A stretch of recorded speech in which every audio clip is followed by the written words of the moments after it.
how to connect better with our students through our time and attention. This topic came up when we were doing our other series about how to leave on time and never take papers home again.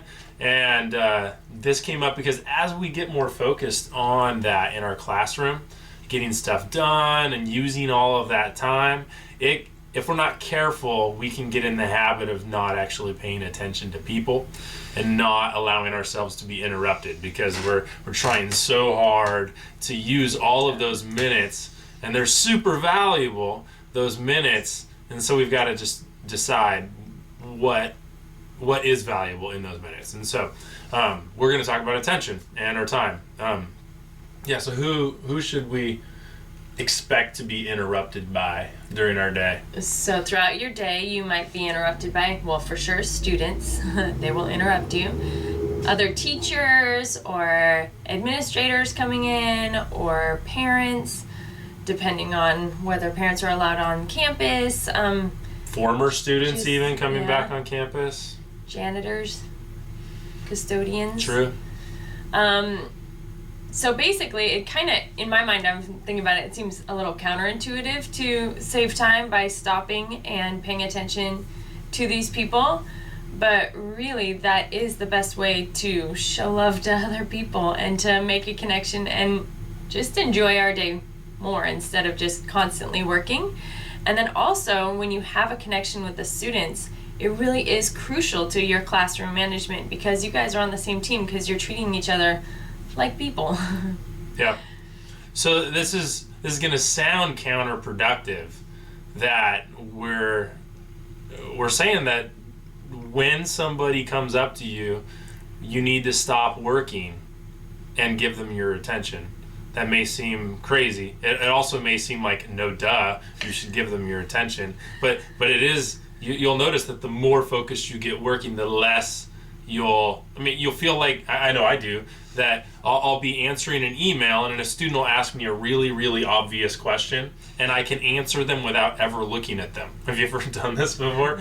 I'll find it like, yeah, it's back by the pencil sharpener, and I never even looked at the student, and I realized how terrible that they came up to me and they didn't even get my attention. They got my answer. It's like I'm a kiosk or something, but they didn't get my attention, and I hate that. That's like a downside of my personality and definitely of going to get so much done. So there's a guy that I follow named Gary Vaynerchuk, and he says, and I totally agree with him, that the most valuable commodity in our culture today is our time and our attention.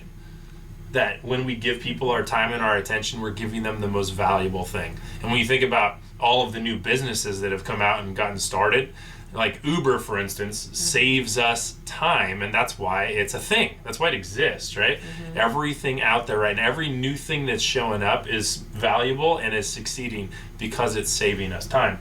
So when that becomes the most valuable commodity, the most valuable thing to us, that is also the best way for us to love our students and teachers and spouses and family members. And I think about my own little kids, when they come up to me, when I don't look at them, they don't feel as loved, not even close, as when I actually turn and look at them.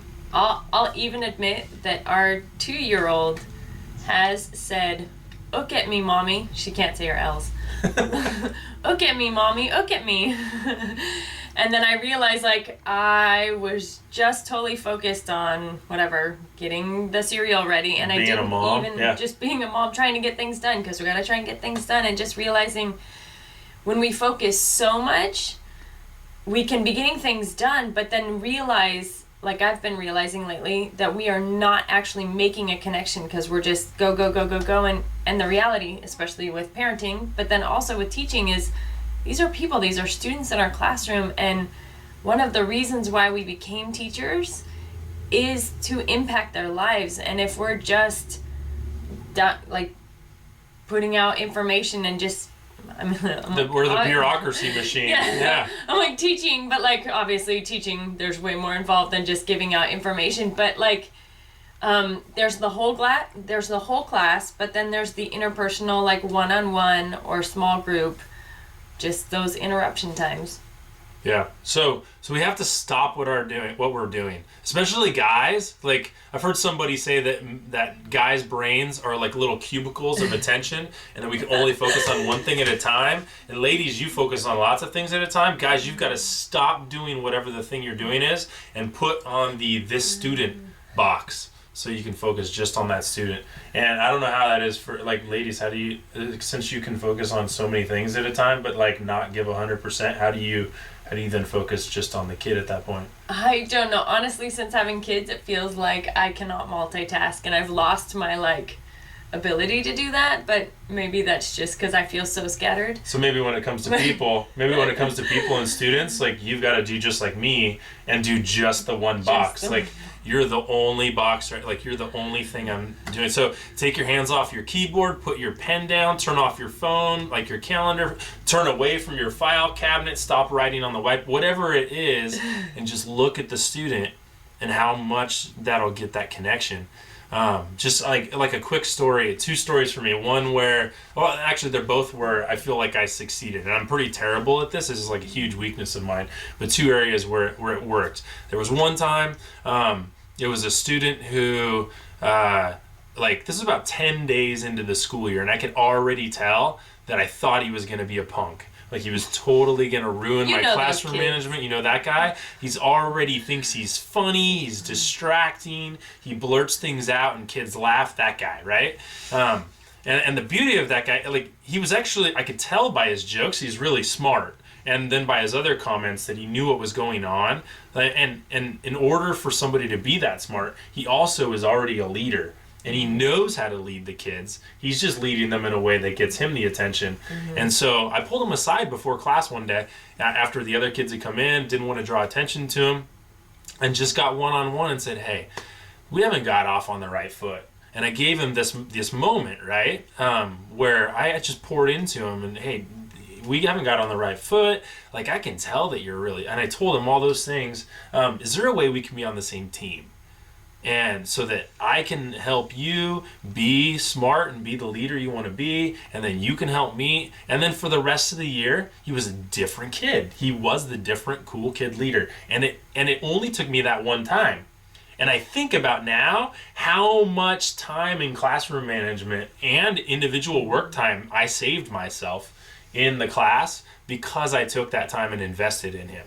And he felt like a strong student, right? Mm-hmm. One other moment, and this is where I think if I hadn't stopped, what kind of a negative impact it could have had is it was during a passing period, and it was so after class this girl stayed behind, and I could tell she kind of wanted to talk to me, but she didn't address me first.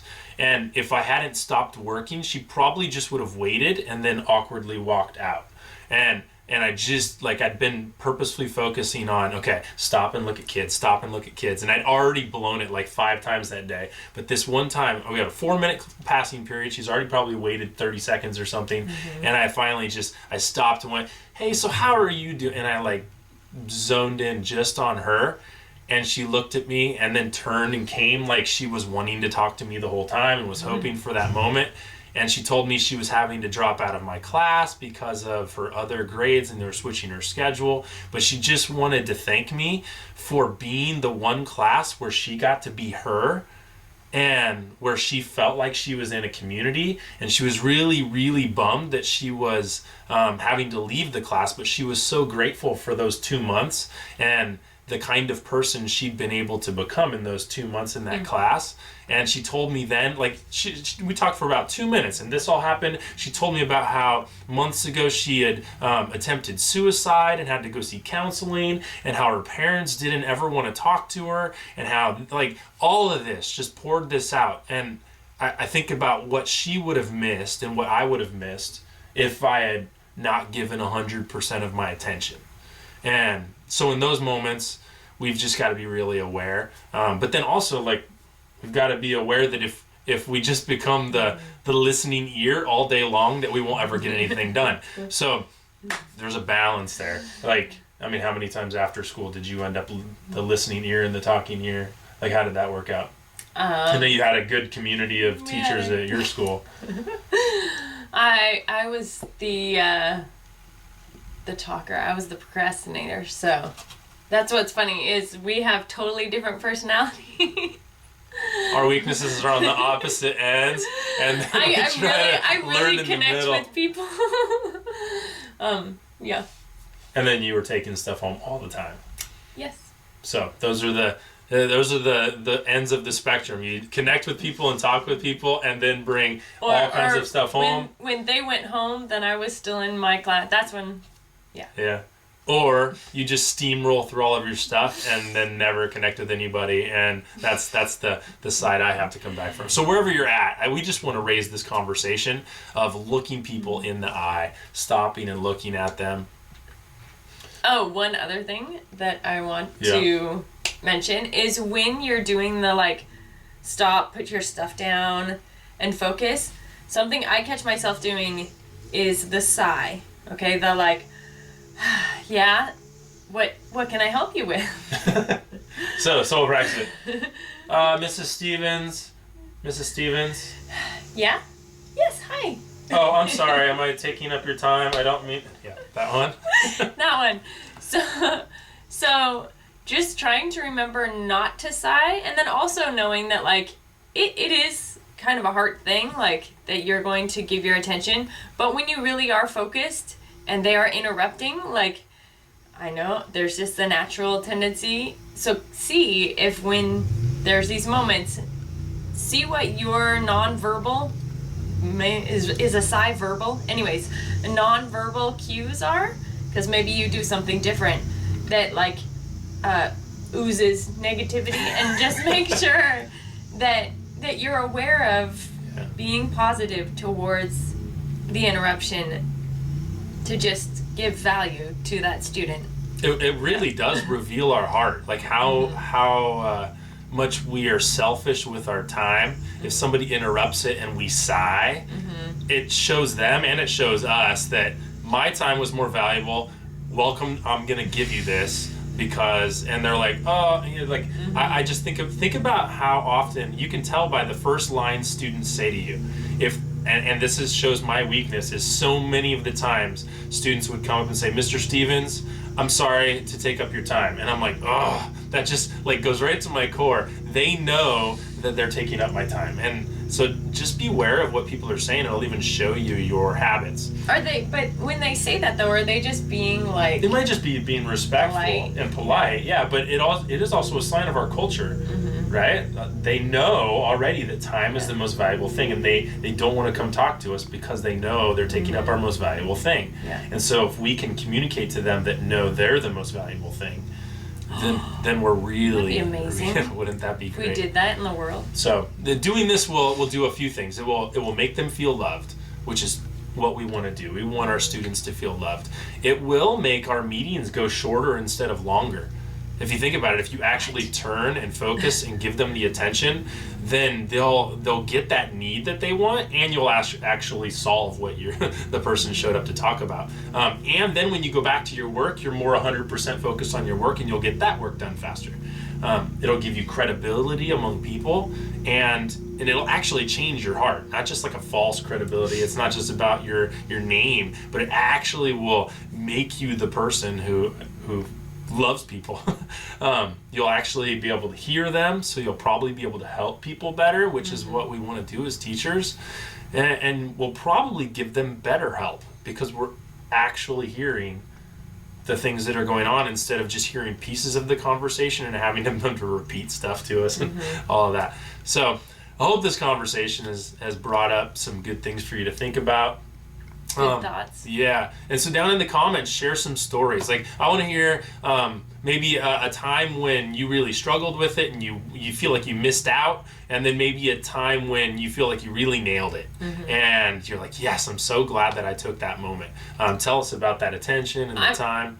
I'm also curious, because I do the sigh. I'm wondering if there's some other... Yeah, what's your tell? What's your giveaway where you show people that... what does that show? That... they're not as valuable as your time? Do you have some tell? Is there a show? I don't know. Yeah. So thanks again, and remember, and let's just pay attention to our time this week. It's going to be awesome. What? You weren't talking about a show, like a tell that they have? You said a show? Is there? Yeah, like your sigh is like it shows you. It's your show. Yeah, it's your tell that. I totally thought you were talking about like a TV show about. I was like, no. what? I don't No, know. like what is your visible tell that they're an inconvenience? Okay, cool. Maybe All you right. have one. Now we So, can do our cool ending. Go and be awesome.